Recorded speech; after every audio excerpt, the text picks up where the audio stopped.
Allez,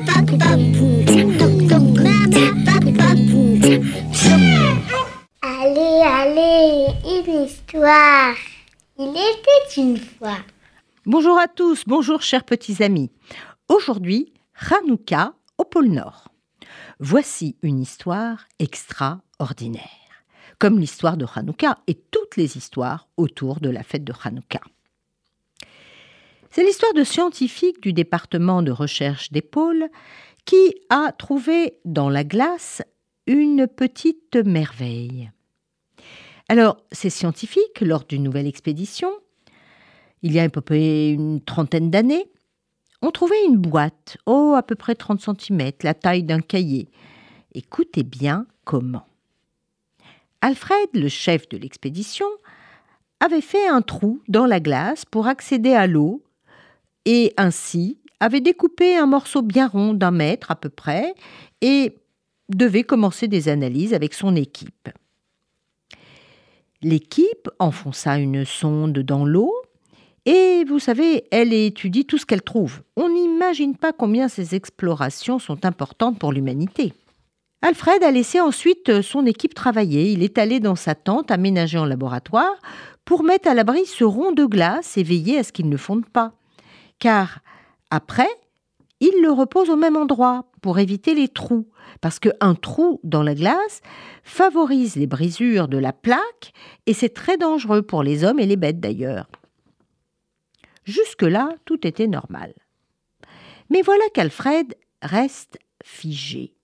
D'accord, il fait très froid et de quoi se transformer en glaçon, mais là, il était complètement interloqué. Il s'approcha du bloc de glace et vit comme un reflet d'argent dans l'épaisseur de la glace. Et il se dit que c'était certainement le reflet de l'éclairage. Mais tout de même, il remarqua plusieurs traits argentés. Et là, il commença à s'exciter. Il tourna et retourna ce gros bloc et il voyait à chaque fois des traits argentés. Alors il hurla « Venez, venez, il y a quelque chose dans ce gros bouchon de glace !» Imaginez la panique, ou plutôt l'excitation de toute l'équipe. Alfred avait fait beaucoup d'expéditions déjà, mais là, il était vraiment dans un état euphorique. Comment, au bon milieu de cette mer de glace, on fait un trou et dans ce morceau retiré, on aurait quelque chose coincé dedans? Mais c'est incroyable, c'est miraculeux! Et il hurlait de joie. Après inspection d'experts, l'équipe décida de détruire ce bouchon de glace pour voir ce qui l'emprisonnait. Miracle! Une petite boîte de 30 cm à peu près, complètement cabossée, mais encore fermée. Waouh! C'est impressionnant! Imaginez toutes les questions que se posaient les scientifiques. Comment est-elle arrivée là? Qu'y avait-il dedans? Comment l'ouvrir sans tout casser et détruire des éléments importants pour la science? Devait-on vraiment l'ouvrir? Devait-on la rapporter dans les laboratoires et risquer de la voir s'autodétruire? À qui appartenait-elle? Etc., etc. Des milliers de questions. Alors Alfred, le responsable de l'expédition, décida de ne pas la toucher et de la garder dans la glace pour la conserver intacte jusqu'à la fin de l'expédition. Oh là là, quel suspense! 1 mois après, les voilà rentrés au Canada dans leur laboratoire avec la boîte bien conservée. Alfred consigna toute cette aventure dans un bel article connu seulement des scientifiques, mais il avait tenu son carnet de bord personnel qu'il donna en héritage à ses enfants après sa mort. Écoutez bien, chers petits auditeurs, je vous dis ce qu'il avait écrit. Voici le jour venu de se pencher sur le mystère de la boîte d'argent. Avec des spécialistes, nous commencions l'ouverture de la boîte. Bon, je passe sur les précautions prises par les scientifiques, mais moi je faisais des prières en pensant à mon père, Joachim à Lévis, homme sage et très pieux, et à ma mère, professeure de sciences naturelles à l'université. Tout à coup, je m'entendais dire à voix haute mes prières. Personne de l'équipe n'osa m'interrompre. Je priais pour avoir pris la bonne décision, pour que cette boîte révèle des secrets à l'humanité. Voilà, la boîte est ouverte, mais le couvercle s'est fendu en 2.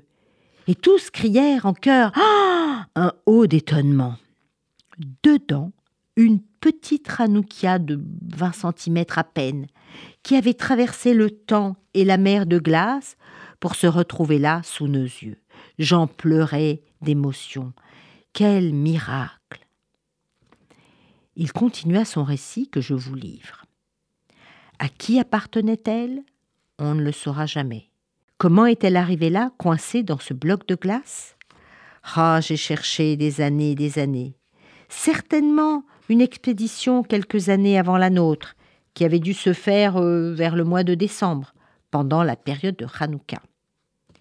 J'ai retrouvé plusieurs noms juifs qui participaient au programme d'exploration du pôle Nord. Et puis je les gardais dans mon laboratoire. Oui, j'ai publié dessus dans des revues spécialisées, mais pas pour le grand public.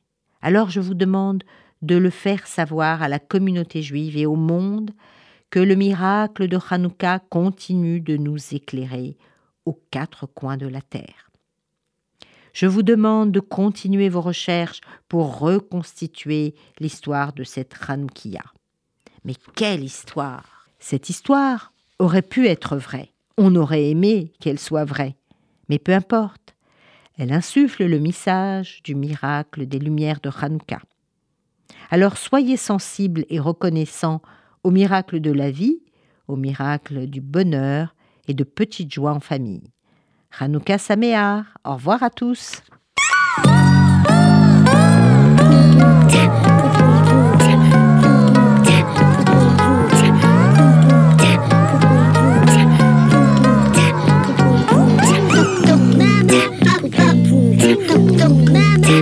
Boom.